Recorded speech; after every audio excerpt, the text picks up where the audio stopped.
Dear graduates, if I could make wishes for your futures, I'd wish for you mornings like these, as I sit at my dining room table and watch the traffic go by out my window. Is there any time that Iowa shines better than in late spring?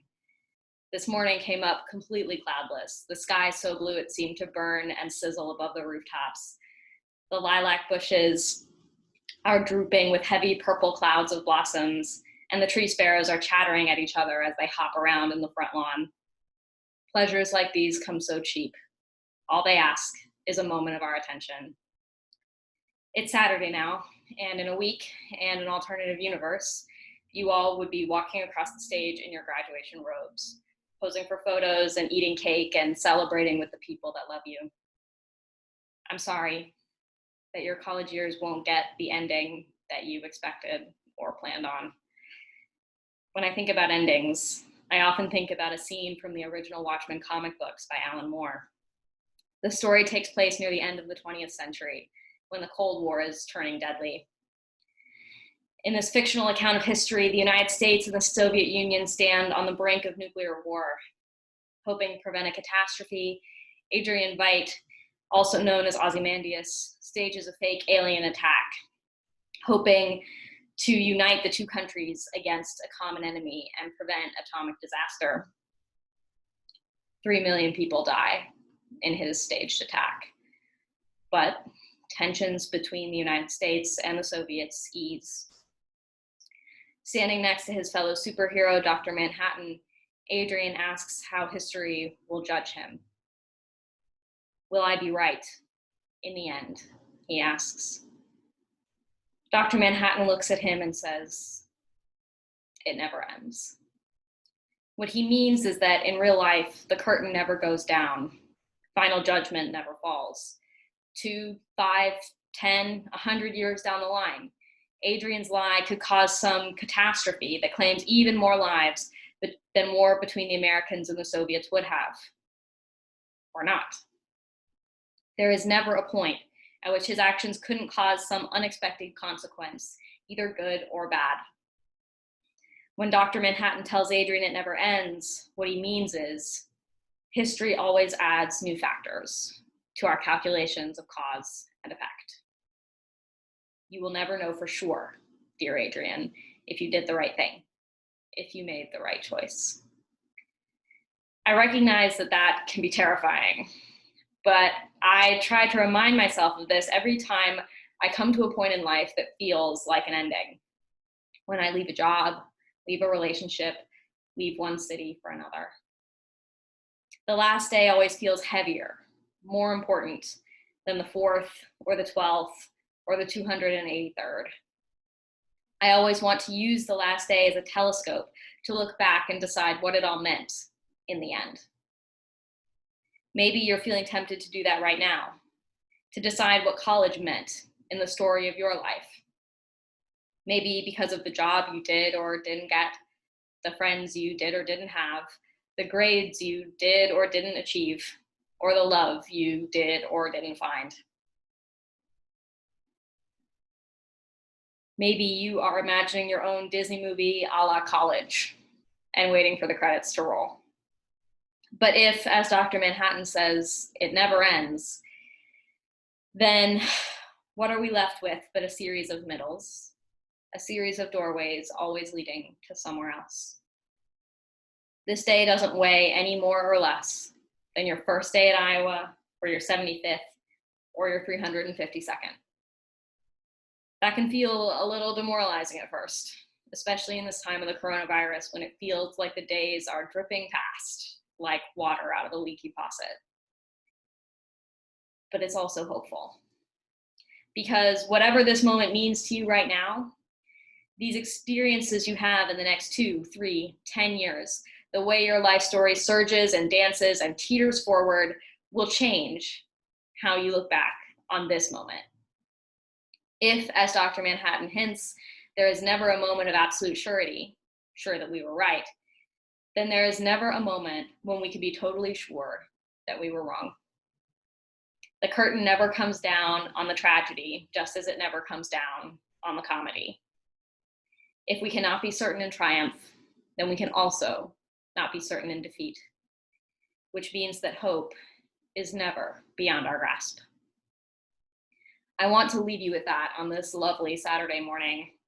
I wish you all the very best of luck in your future endeavors and give you the heartiest congratulations on completing your degree.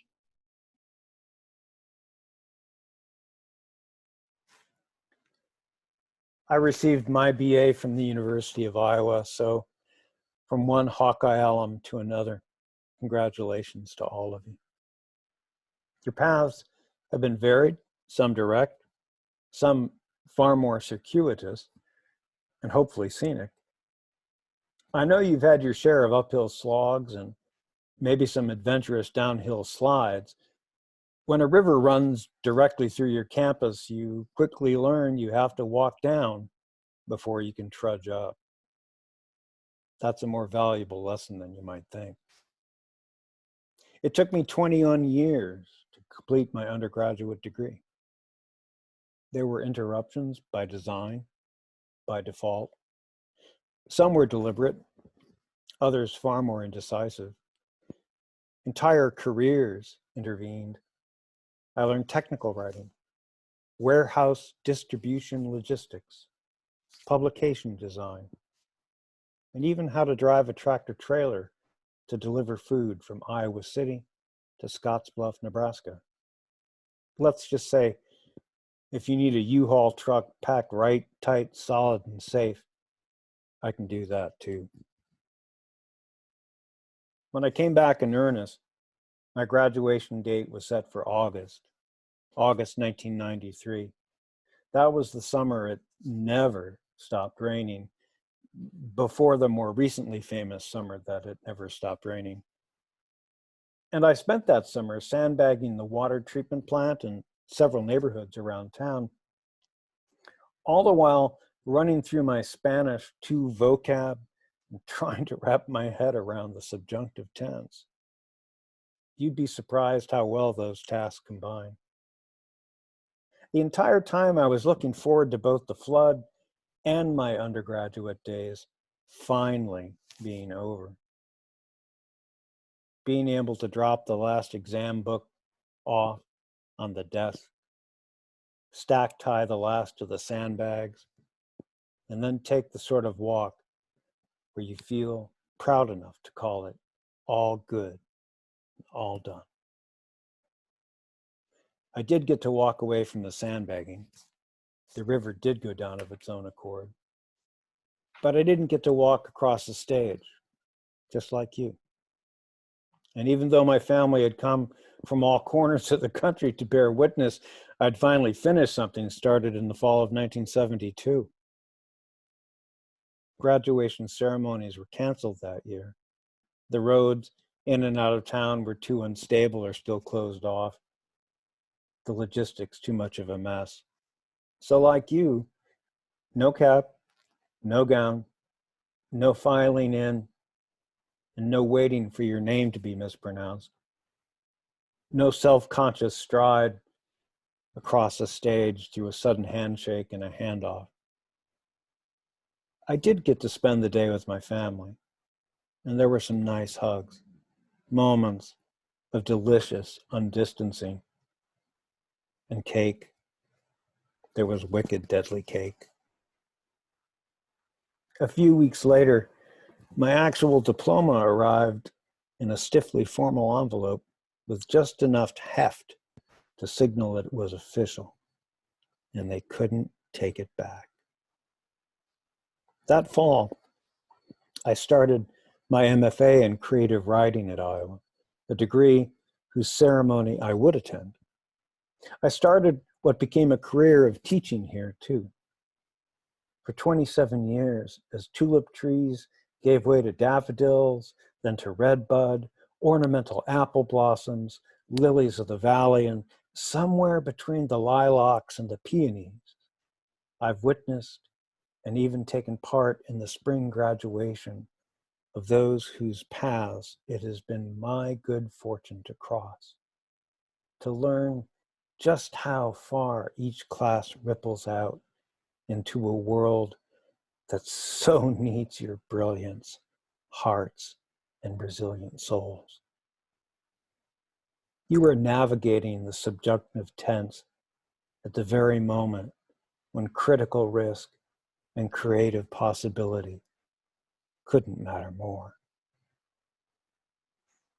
I was once at a conference whose keynote speaker was Marina Silva, born one of 11 children to a family of impoverished rubber plantation workers outside of Rio Branco, Brazil. Despite the destruction and danger which defined her childhood, she found a path to literacy, and then an education, and then a path home to serve her country as a senator, and then minister of the environment. And now, spokeswoman for the Sustainability Party, an audience member asked her if, considering the current environmental crisis facing humanity, she thought she walked the path of a pessimist or of an optimist. After the translator finished, she posed for a period of thoughtful silence and then said, "Yes, the choice to walk the path of the pessimist or the way of the optimist. You see, these are irrelevant terms to me. The direction I know, what I am, is persistent." I think that's when the subjunctive tense finally sank in for me. It's a necessary persistence of possibility. I often wait just a second or two before entering a classroom, before unmuting myself into another session on Zoom. And I try to make space for possibility, knowing it can ask sometimes of myself, sometimes of my students, a tough and challenging path to find. I think of Marina Silva's thoughtful reply, and then go forward to whatever comes next. Today, mostly today, but often and in the future, no, I will think of you too. Congratulations, Hawkeyes. Stay healthy, work hard, be kind, and above all, persist.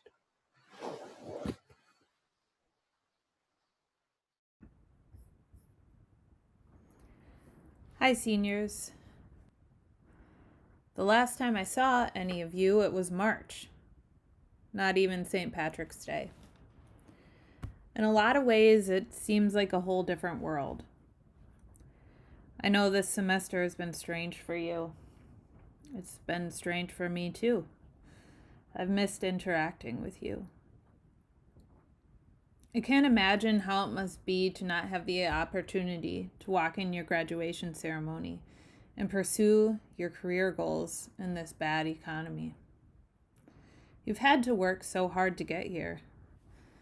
Many of you have had to make sacrifices. Many of you have struggled against various barriers. Many of you have endured tough things.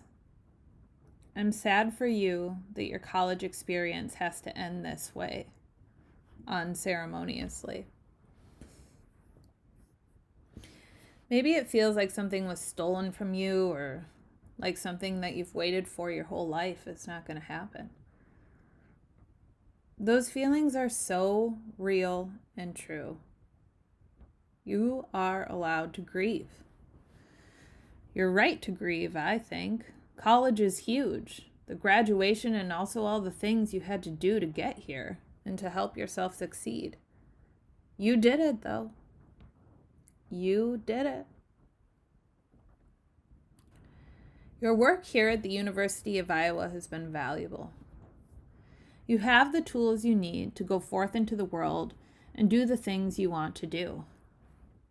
It might be hard for a while, but you will get where you need and want to be in time. We believe in you. When I reflect back on my own college experience, which was one of the most precious experiences of my life, I remember that I did not walk at my own graduation ceremony. I had a conference track meet to run in that day, and the track meet was more valuable to me. If you can, try to find something you value to do for yourself on your graduation day.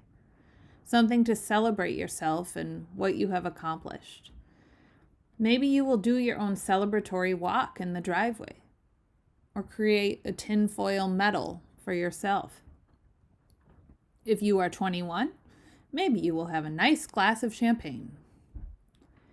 Maybe you will make something beautiful for yourself. Maybe you will spend some time quietly alone or with loved ones, reminiscing. Whatever you do, know that your work is valued and that you, as people, are valued. Know that all of us faculty here at the University of Iowa are so proud of you. We've missed you this semester. Now go forth, 2020 Hawkeyes, and let your light shine in this world. Wings out. Go Hawks! Sincerely, Corey Hickner-Johnson, PhD, Department of Rhetoric.